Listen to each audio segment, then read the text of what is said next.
My name is Orval Commanda, Serpent River Reserve. It's known as Kenebec.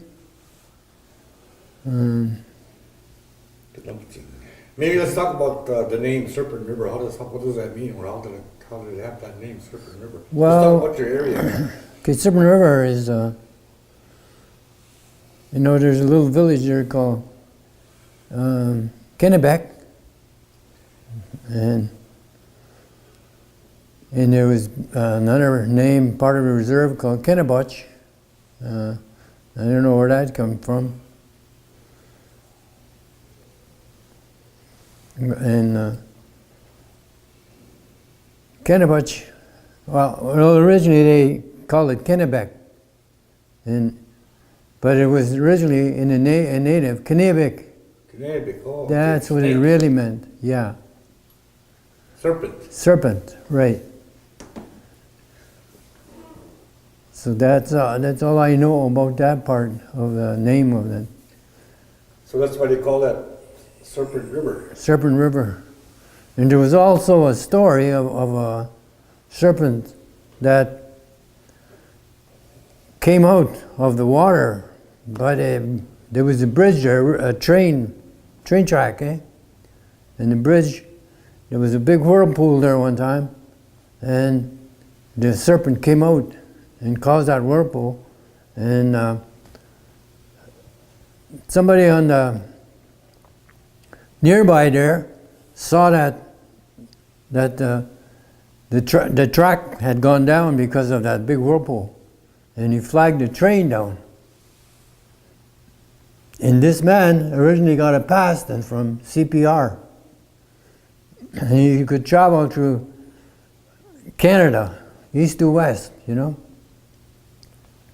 only problem was when he'd get on the train, he had a different wife. So they eventually took his pass away. That was another story, Oh, okay. Yeah. No. Do you remember growing up in your area? Did you grow up in the Serpent River, Cutler? Yeah, I grew up in Serpent River, and I knew when I wanted to get some money. Well, the only thing I knew of was to maybe try to get squirrels and trapping, do a little bit of trapping. Because my dad did trapping, but he didn't tell me how to do it, But I watched him, see? And I guess in those days, they didn't tell you how to do it. You just sit, watch, ask questions. And in my mind, after a while, I thought that he didn't tell me anything. But after a while, when I look back, I think that was a good way of teaching. Because if I was told to do it, I probably wouldn't have done it, you see? And the way they taught me was just, you want to learn, you can learn. By watching, right. And that's what I did. So I started trapping, learning to trap, And the trapping wasn't to go and catch, like all the beaver, The idea of trapping was if you wanted to trap, you had to trap in such a way that you didn't get them all. So the best way to do it was just take two. And usually you took two big ones. You left the small ones there that were born, you left them there for next year. Because when you took the two big ones, there was still, maybe a couple of other medium size. And the babies were still there, so, that thing would just keep rolling, see? So, in other words, you don't try to make all your money all at once, You keep it rolling from year after year, so you always had money, And I thought that was pretty good. Then later on, as I grew older, I started work in the the mines came in there, and I eventually got a job there. Then after a while, I seen how they were filtering their water. You know, they had big tanks there, maybe 3 in a row. You know, and the first one would overflow into the next one, and into the third one, and eventually, the last tank, that would go out. So that meant that water was cleared in, and all the waste went to the bottom again, and they just repeated that just to have clean water, and that went out into down the river or whatever, you know. And then when I saw that, you know, when I brought my mind back to the beaver, because when I would go up on the river, I would find that they would have one big dam, and in that first dam, they would have their big house in there, and their feed. And the little ones were born, and they would play in there, the little ones. Then last year's would be there too, but they would usually go to the next pond, you know. Then the third pond was a place where the big beaver were. They would work and they would cut the trees down, then haul them up and bring them up to the main dam, see? And when I look back, you know, I see there again, you know, there's 3 dams and the water's flowing. And in the third dam, by the time it goes down the river or the creek, that's clean water again, you see? Because everything would settle as it, you know, overflows into those dams. Mm-hmm. And that's where I seen that I thought, you know, they must have got that system from the beaver. You know, the mines must have got that from the animal. So that was kind of funny, you know? Yeah. You see that in the forest. Right. And you see that in the factory. Right. Wow. Yeah. So it's just like nature showing you how how things should be done, and the non-natives picked it up and they used it too, see? But there's a lot of things that, you know, we're going to be missing, like today, because some of those animals are not there, you know? You can't get out there and see them. And today I noticed that I don't see the birds that I used to see. You know, I'd take a walk in the bush and these birds would come around and you'd see them all the time, but today, not much. Like blue jay. Where do you see blue jay? Yeah. You see blue jay or cardinal. Yeah.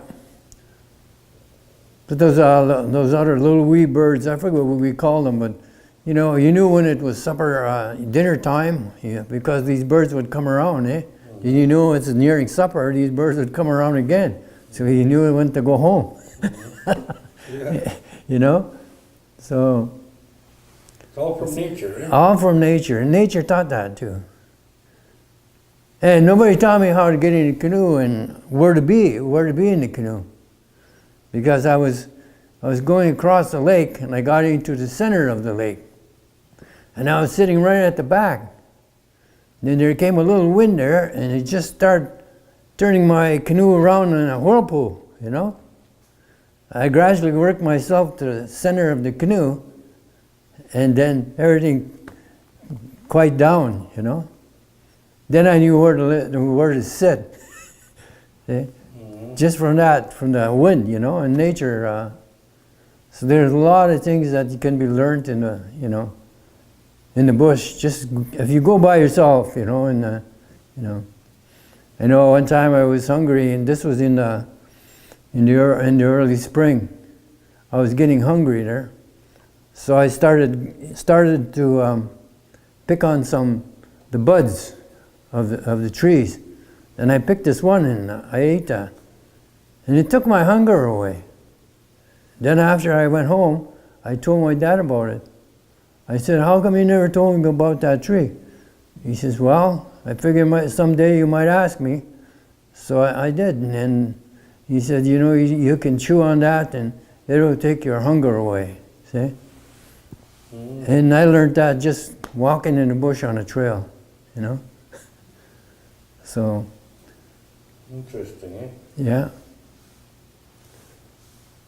I know I tried to start a trail up there on the res, and because the kids didn't know anything about the bush, you know, nobody's telling them about them.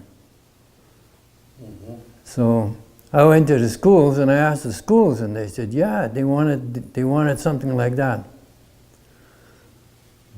And then I wanted to put a bridge across the river, so the Serpent River. And I think it cost me $50,000. And all I had was $30,000. So I was short $20,000 and I couldn't collect that out, couldn't get it, so I let that go. But today they still are asking me if I would still put that trail on, that hiking trail, you know. I know I made a few trips with the kids, the school children. They came there, a couple of buses, and I took them out there and showed them some of the things in the bush. We were crossing there, we were going across this trail, and there was one dark side of the trail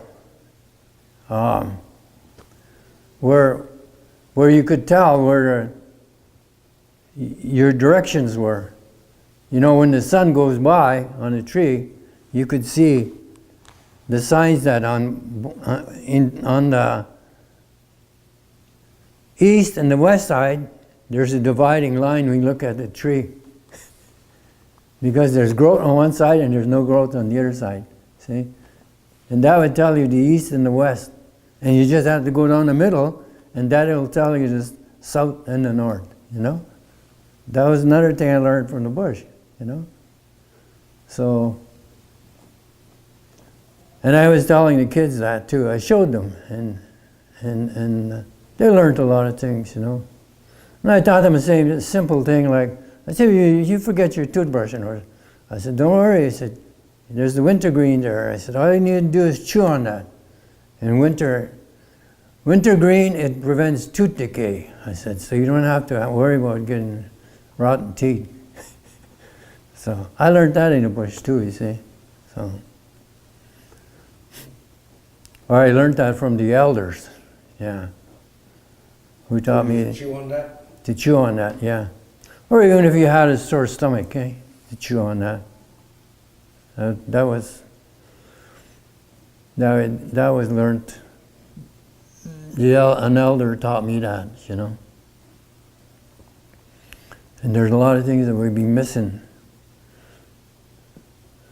because we don't have these trails where you can take people to walk and where they can learn about nature and how they can make use of nature, see? And I miss that outdoor life. It was quite something to learn.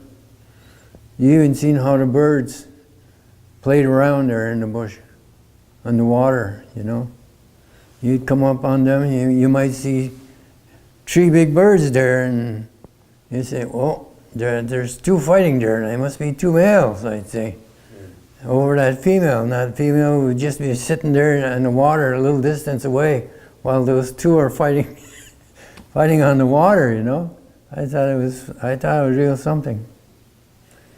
And the other thing I saw there was that I didn't mind watching. I said, you know, I'd watch TV and I'd see these guys out sunning themselves on, you know, on a beach.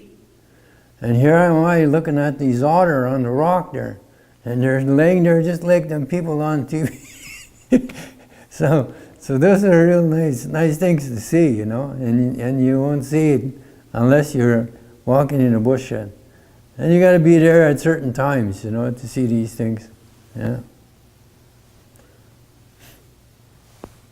Yeah, I just love those things. And whenever I start to get, you know, thinking about problems, you know, and I don't want no problems, or I'm getting worried, well, I take a walk in the bush, you know, and when you go walking in the bush, your mind seems to get lost with the bush, you know, the things that are in there that you see.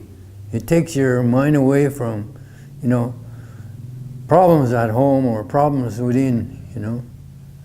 And if you do that and you go in the bush, you get rid of that for a while. Then you come back, you know, feeling a little better. So, and I guess that's about all I got to say for now.